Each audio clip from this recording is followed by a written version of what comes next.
नमस्कार दोस्तों, स्वागत है आपका मेरी जीके की पाठशाला में। और मैं पढ़ा रही हूँ आपको कंप्लीट इंडियन पॉलिटी।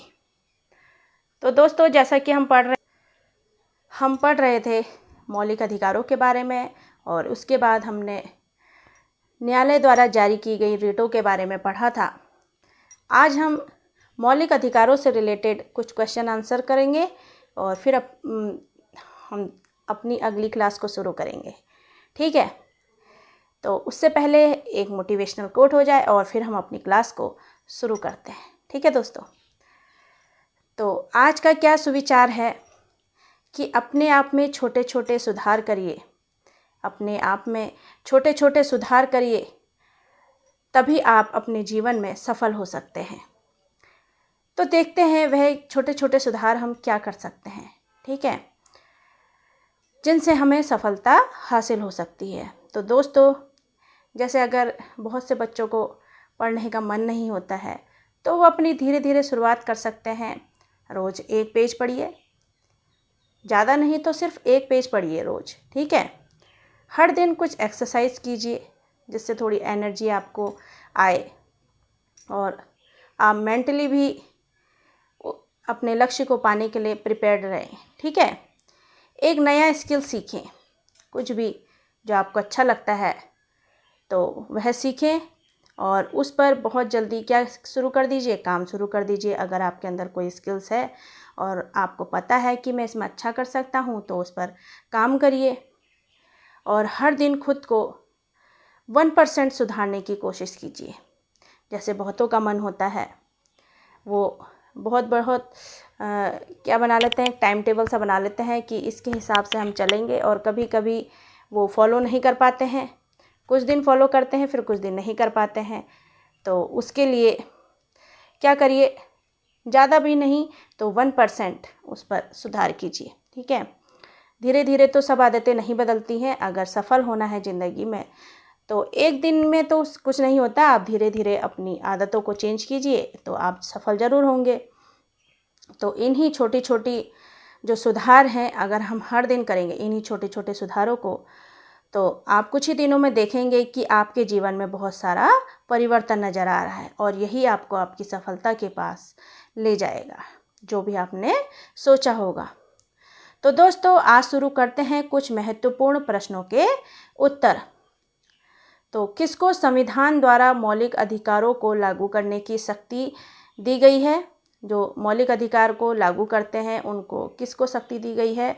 तो वो शक्ति दी गई है सर्वोच्च न्यायालय एवं उच्च न्यायालय को। किसको? सर्वोच्च न्यायालय एवं उच्च न्यायालय को। ठीक है, मौलिक अधिकार क्या हैं?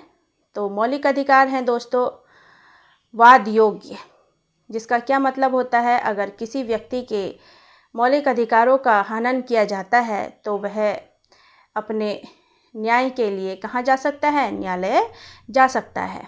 ठीक है, भारत में नीति निर्देशक तत्व और मौलिक कर्तव्य जो हैं वो वाद योग्य नहीं हैं, बाकी मौलिक अधिकार हैं वाद योग्य। ठीक है, भारतीय संविधान में किस अनुच्छेद के अंतर्गत नागरिकों को मौलिक अधिकार प्रदान किए गए?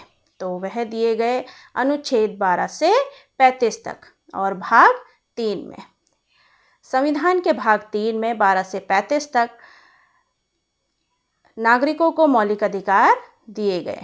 ठीक है, भारत के संविधान के अंतर्गत कौन सा अनुच्छेद है जो कारखाना में बालकों के नियोजन का प्रतिषेध करता है? तो वो कौन सा अनुच्छेद है? वो अनुच्छेद है अनुच्छेद 24। ठीक है, संविधान के किस अनुच्छेद के द्वारा अस्पृश्यता का उन्मूलन किया गया? तो वह किस अनुच्छेद के द्वारा किया गया? अनुच्छेद 17। भारत में समाचार पत्रों को स्वतंत्रता किस अनुच्छेद के द्वारा मिली? समाचार पत्रों को स्वतंत्रता किस अनुच्छेद के द्वारा मिली? तो वह मिली अनुच्छेद 19(1) के ए में। इसके अनुसार अपने विचारों को अभिव्यक्त करने की स्वतंत्रता दी गई है।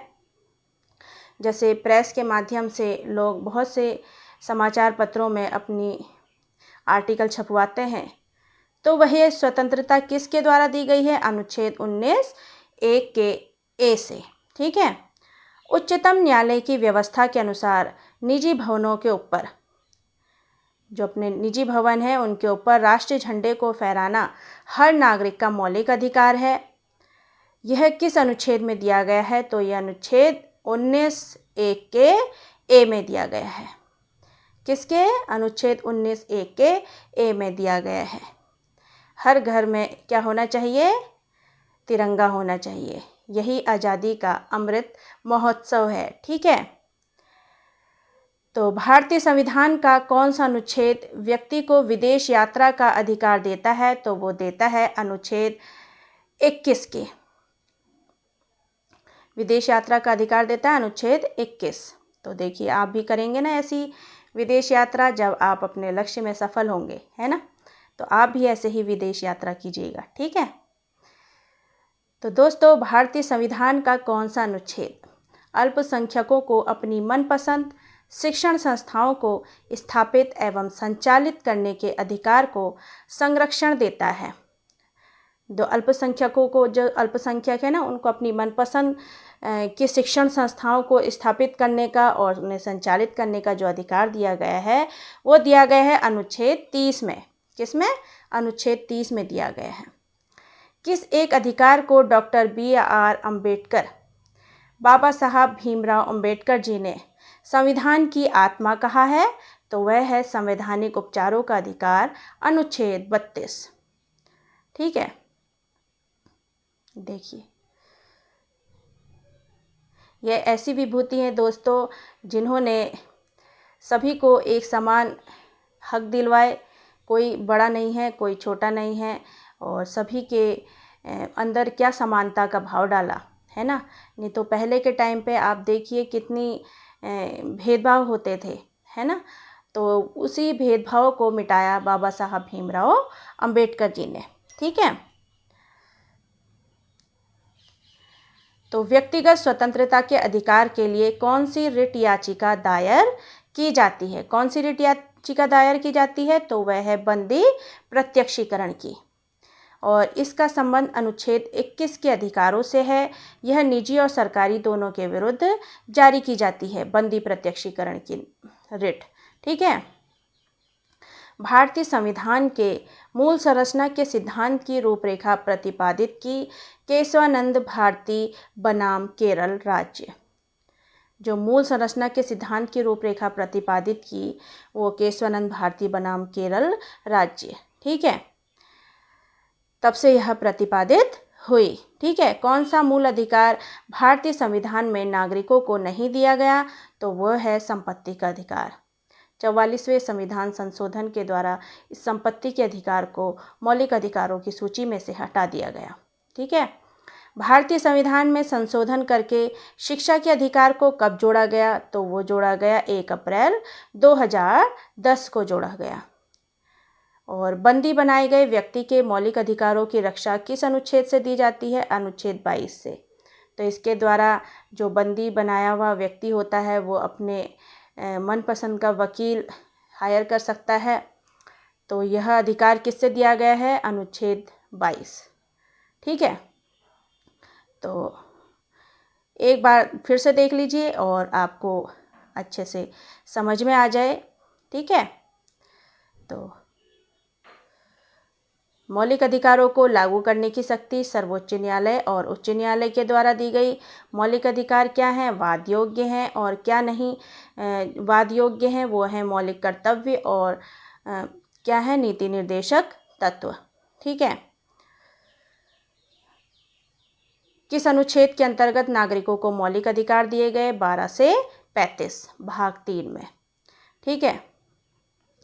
कौन सा अनुच्छेद में जो कारखाना में बालकों के नियोजन का प्रतिषेध किया गया? तो वह है अनुच्छेद 24। फिर संविधान के किस अनुच्छेद के द्वारा अस्पृश्यता का उन्मूलन किया गया? वो है अनुच्छेद 17। और समाचार पत्रों को स्वतंत्रता किस अनुच्छेद के द्वारा मिली? तो वो मिली अनुच्छेद 19(1) के ए से। उच्चतम न्यायालय की व्यवस्था के अनुसार निजी भवनों के ऊपर राष्ट्रीय झंडे को फहराना हर नागरिक का मौलिक अधिकार है, और यह किस अनुच्छेद में दिया गया? अनुच्छेद 19(1) के ए में। ठीक है। भारतीय संविधान का कौन सा अनुच्छेद व्यक्ति को विदेश यात्रा का अधिकार देता है? तो वह है 21, अनुच्छेद 21। ठीक है। और अल्पसंख्यक जो है अपनी मनपसंद के शिक्षण संस्थाओं को संचालित कर सकते हैं, स्थापित कर सकते हैं, और यह अधिकार दिया गया उन्हें अनुच्छेद 30 में। और बाबा साहब भीमराव अंबेडकर जी ने संविधान की आत्मा कहा किसे? संवैधानिक उपचारों के अधिकार को, अनुच्छेद 32 में। ठीक है। और व्यक्तिगत स्वतंत्रता के अधिकार के लिए कौन सी रिट याचिका दायर की जाती है? वो है बंदी प्रत्यक्षीकरण, और यह जारी की जाती है निजी और सरकारी दोनों के विरुद्ध। ठीक है। जो निजी और सरकारी अधिकारी होते हैं या जो व्यक्ति होते हैं, नागरिक होते हैं, उनके विरुद्ध ये रिट दायर की जाती है। ठीक है। भारतीय संविधान के जो मूल संरचना के सिद्धांत की रूपरेखा प्रतिपादित की वो केशवानंद भारती बनाम केरल राज्य। और भारतीय संविधान में नागरिकों को जो मूल अधिकार नहीं दिया वह अधिकार था संपत्ति का अधिकार। इसके द्वारा मैंने आपको अच्छे से बता दिया था कि इसके द्वारा क्या हो रहा था। भूमि का जो हस्तांतरण हो रहा था वह ज़मींदारों में, अमीर लोगों में ज़्यादा हो रहा था, और जो गरीब किसान हैं उनके पास कोई भी भूमि अपने जीवन यापन के लिए नहीं बच पा रही थी। इसीलिए संपत्ति के अधिकार को हटा दिया गया था। फिर शिक्षा के अधिकार को कब जोड़ा गया? 1 अप्रैल 2010 को। और बंदी बनाए गए व्यक्ति के मौलिक अधिकारों की रक्षा किस अनुच्छेद से दी जाती है? अनुच्छेद 22। और सबसे लास्ट में है आपके लिए थैंक यू। अगर आप मेरी क्लास यहाँ तक देख रहे हैं तो आपका बहुत बहुत धन्यवाद, और मिलते हैं आपसे अपनी अगली क्लास में। तब तक के लिए अपना ध्यान रखें, स्वस्थ रहें, खुश रहें। Thank you.